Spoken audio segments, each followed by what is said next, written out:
우리가 지난주에 황선홍 감독의 23세 이하 대표팀 2경기가 있었죠. 중국과의 2연전이 있었는데 이제 그 경기에서 중국이 거칠게 하고 우리의 좀 벤치에서의 태도가 좀 안 좋았고 등등 이제 안 좋았던 점들을 제외하고도 우리가 전술적인 부분을 조금 더 짚고 나가야 되는 점이 있는데, 일단 아시안 게임이 9월 달이거든요. 얼마 남지 않은 상황이었는데 약간 우리의 전술의 틀이 안 잡혀 있는 느낌이 들었어요. 가장 큰 문제가 어떤 거였냐면 이 황선홍 감독이 이번 중국과의 2연전을 치르면서 중요하게 볼 수 있었던 포인트가 좌우 풀백을 약간 안쪽으로 끌어당기는 인버티드 풀백을 자주 사용했거든요. 그래서 이게 어떤 포인트가 있었냐면 중앙 미드필더 라인에 정호연과 김봉수 2명의 중앙 미드필더가 나왔습니다. 근데 김봉수는 제주에서 약간 수비적인 역할을 맡는 선수고요. 정호연은 광주에서 중앙 미드필더지만 약간 왔다 갔다 하는 박스 투 박스 유형의 선수예요. 그러다 보니까 자연스럽게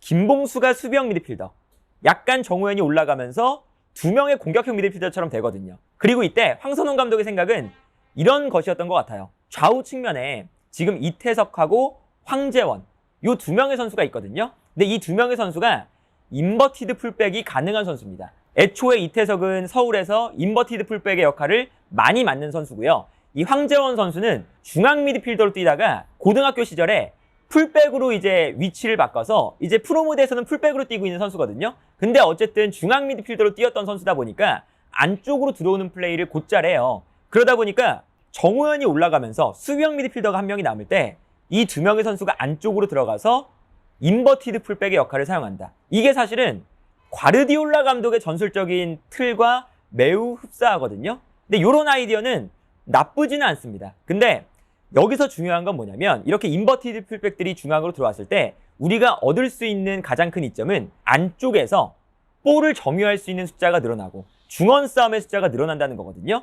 그리고 실제로 이 중앙에 있는 선수들이 고영준이라던가 고재현이라던가 이런 선수들이 안쪽에 있기 때문에 중원 싸움을 잘할 수 있는 틀이 갖춰져 있습니다. 그런데 과르디올라 감독이 인버티드 풀백을 쓸 때 중앙에서의 수적 우위를 가져가는 가장 큰 이유는 뭐냐면 중앙에서 볼 소유를 하는 동시에 기본적으로는 상대 수비를 어떻게 무너뜨릴 것인가, 이게 최종적인 목표거든요. 상대 수비를 무너뜨리는 최종적인 목표에 다가갈 때 과르디올라가 가장 중요하게 생각하는 건 중앙으로 모이는 동시에 측면 공격수들이 좌우 측면으로 넓게 벌려주는 것이 과르디올라 감독의 전술에서 가장 핵심적인 부분입니다. 우리도 마찬가지겠죠? 아시안 게임에 나가면 상대 팀들이 밀집 수비를 하고 있거든요. 그러면 우리가 이 밀집 수비를 어떻게 풀어낼 것인가에 대한 고민을 많이 해야 되는데, 이때 안쪽에만 선수들이 몰려 있으면 당연히 이 좁은 공간에서 우리가 볼을 소유하고 만들어 나갈 수 있는 그런 패턴 플레이를 쉽게 가져갈 수가 없어요. 그러다 보니까 과르디올라 감독은 인버티드 풀백을 통해서 중앙의 선수를 많이 모아놓고 여기에 더해서 측면을 넓게 쓰면서 상대의 수비를 끌어냅니다.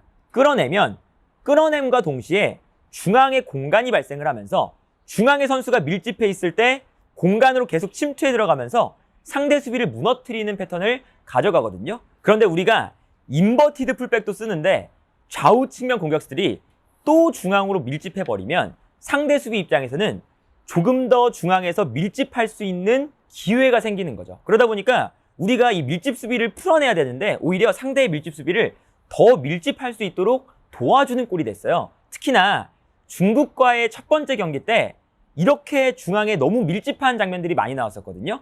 그런데 전반전이 끝나고 후반전이 되자마자 좌우 측면에 엄원상과 정우영을 투입했죠. 그러니까 후반전이 되자마자는 엄원상과 정우영이 좌우 측면을 넓게 쓰면서 중국의 수비 라인에 공간이 생기고 곧바로 후반전이 되자마자 우리가 3골을 몰아넣습니다. 이제 그런 장면들을 보면 우리가 중앙에 밀집하는 것 플러스 좌우 측면을 넓게 쓰는 게 무엇보다도 중요하다라는 생각이 드는데, 그 중국과의 2차전에서는 또다시 너무나 안쪽에 밀집해 있으면서 중국의 수비 라인을 무너뜨리지 못하는 모습이 나왔었거든요. 그래서 결국에는 또 패배를 하기도 했었죠. 이제 그러다 보니까 아시안 게임을 얼마 앞두지 않은 상태에서 공간을 넓게 쓰는 활용법을 찾는 것이 매우 중요해 보인다라는 생각이 들어요. 그리고 이것은 이강인이나 홍현석 이렇게 우리 중원에서 볼을 잘 다룰 수 있는 선수들이 더해졌을 때 이 선수들을 더 잘 활용하려면 그러한 포인트들이 더 중요해지는 거거든요. 아무리 이강인이 23세 이하 대표팀, 심지어는 아시안 게임이라는 약간 중요하지 않은 대회에 나오기 때문에 그 대회 안에서 규격 외의 선수거든요.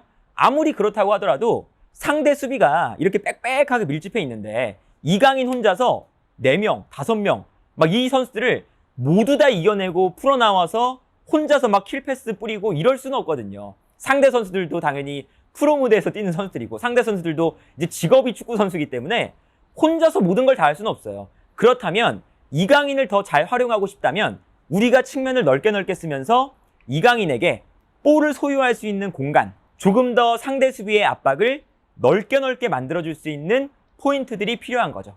여기에 대해서 홍현석 선수도 이 사이사이 공간에서 정말 잘 뛰어줄 수 있는 선수들이거든요. 그래서 홍현석이나 이강인, 이 두 명의 우리의 중앙 미드필더들, 심지어 이 두 선수는 한 명은 라리가, 그리고 한 명은 벨기에에서 유럽 무대에서 잘 뛰고 있는 선수들이거든요. 그러면 이 두 선수를 활용하고 싶다면 이런 공간을 만들어주는 것이 무엇보다 중요하고, 그리고 황선홍 감독이 좋아하는 전술 중에 하나가 뭐냐면요. 이 포항 스틸러스의 감독일 때도 마찬가지였는데 그때 당시에 스틸타카 뭐 이런 얘기가 나왔잖아요. 그때 잘 이루어졌던 이유가 뭐냐면 김승대라는 공간을 침투하는 데 능한 선수를 활용을 해서 측면을 넓게 썼어요. 넓게 쓰다 보니까 공간으로 침투해 들어갈 수 있는 상황들이 많이 나왔습니다. 그래서 이번에 우리 그 아시안 게임 대표팀 명단에도 공간으로 침투해 들어가는 선수를 황선홍 감독이 실제로 많이 배치를 합니다. 고영준, 뭐 고재현, 정우영, 앞쪽에 양현준, 엄원상 등등 이 경기를 보면요. 계속 선수들이 스위칭을 하거나 움직여주면서 수비를 끌어내고 침투하고 이런 동작을 가져가려고 하는 노력들이 계속 보여요. 그런데 그런 노력에 비해 우리가 너무 안쪽에서 밀집해 있다 보니까 그 선수들의 침투 플레이를 잘 활용하지 못하는 측면이 있거든요. 그래서 이 황선홍 감독이 이 아시안 게임에서 조금 더 좋은 성적, 그리고 사실은 우리가 목표하는 바는 금메달이기 때문에 일단 우리의 선수의 풀은 매우 좋습니다. 아마도 아시안 게임에 참가하는 모든 팀들과 비교해도 우리의 선수 풀이 가장 좋아요. 당연히 우리가 아시안 게임이라는 뭐 크지 않은 대회에 정말 전력 투구를 하는 상황이거든요. 근데 이런 과정에서 이 선수들을 잘 활용하려면 이 선수들을 잘 활용할 수 있는 틀 정도는 만들어줘야 되지 않겠느냐라는 생각이 들고요.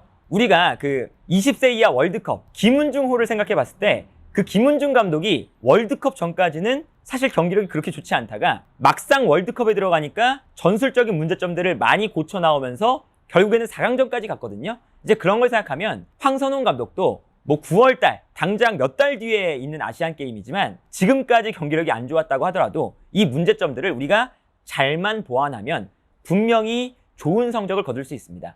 중국과의 이 두 경기 동안 이 엄원상 선수가 좀 큰 부상을 당했고 잃은 것들이 너무 많지만 일단은 시간은 남아 있어요. 이 시간 동안 우리가 그 전술적인 문제점들을 잘 고쳐 나왔으면 좋겠다라는 생각이 드네요.